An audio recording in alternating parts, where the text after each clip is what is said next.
man's blood, by man his blood shall be shed, for he is the image of God. That's why life is so precious, the life of man. Why, he's the image of God. You just can't go around killing man and there not be severe consequences.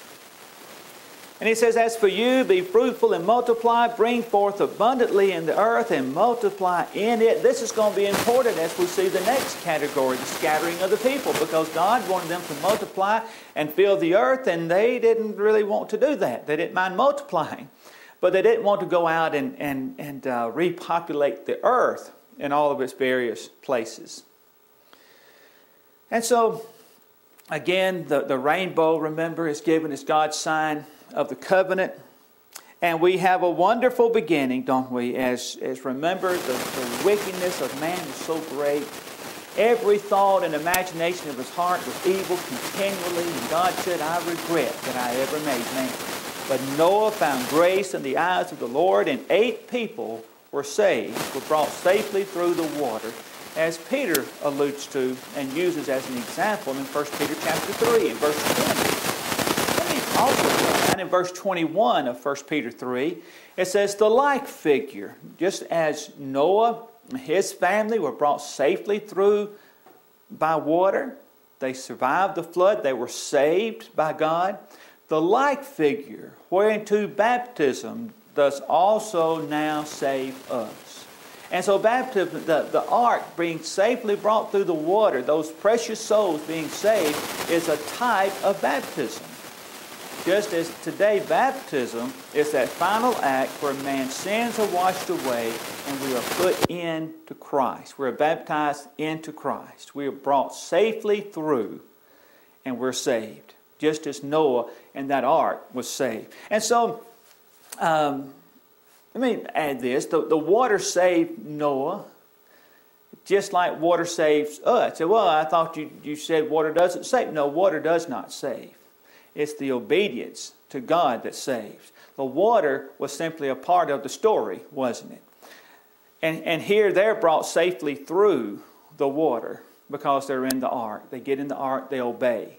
Here we obey God. We're in the water, and the watery grace of baptism. Baptism doth also now save us.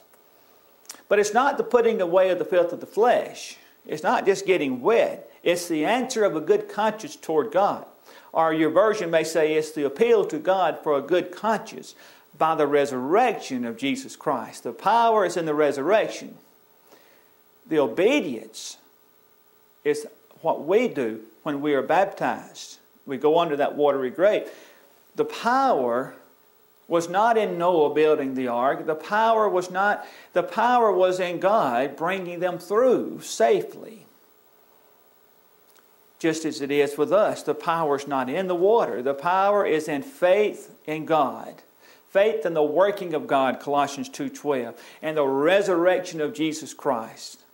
What a wonderful parallel of how Noah was saved because he obeyed God. It involved the water. It involved the ark.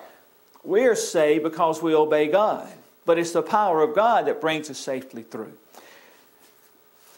A sad ending now to going back to our story. We find that in verse 18 of chapter 9, now the sons of Noah who went out of the ark were Shem, Ham, and Japheth. And Ham was the father of Canaan. These three were the sons of Noah, and from these the whole earth was populated. Now here's where we're getting our people now again. But we find, though, that Noah became a farmer and he planted a vineyard.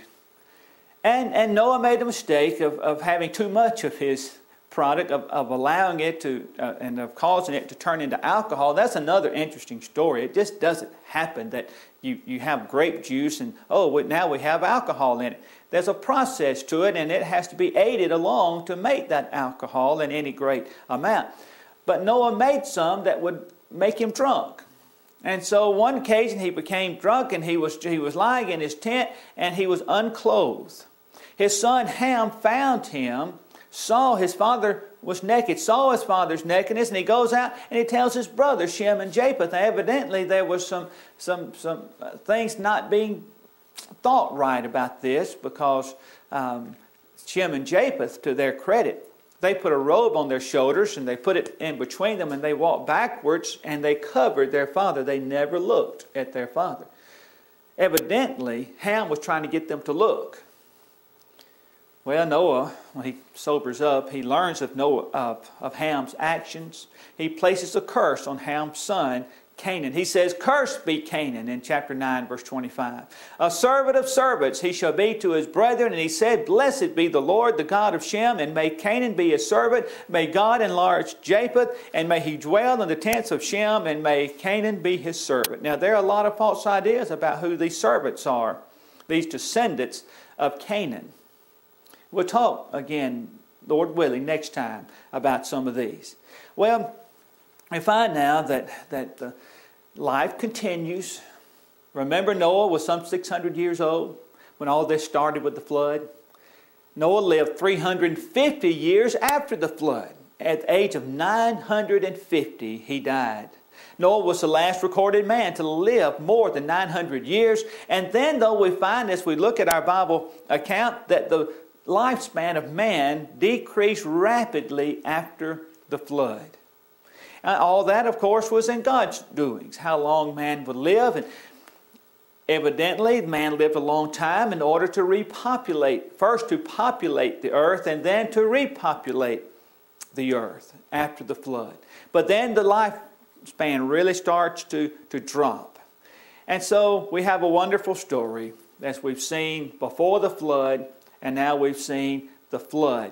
But remember, God says, "I want you to go out and multiply, and I want you to fill the earth." Our next period of time is the scattering of the people. When the people didn't move out as God told them, and God took care of that. He scattered them himself. Lord willing, next time, be with us. And we're going to talk about some things that are embedded in these chapters 6 through 9 that we have not talked about this time. And then we'll move from there on to the scattering of the people. So be reading over your notes from chapter 6 through 9 in your study guide. And then we'll come to the next section. And if you haven't yet ordered your study guide, why not do so? Others have, and I hope that you are enjoying it, and I hope you're following along. We appreciate you being with us as we continue together to seek the old paths. Praise God.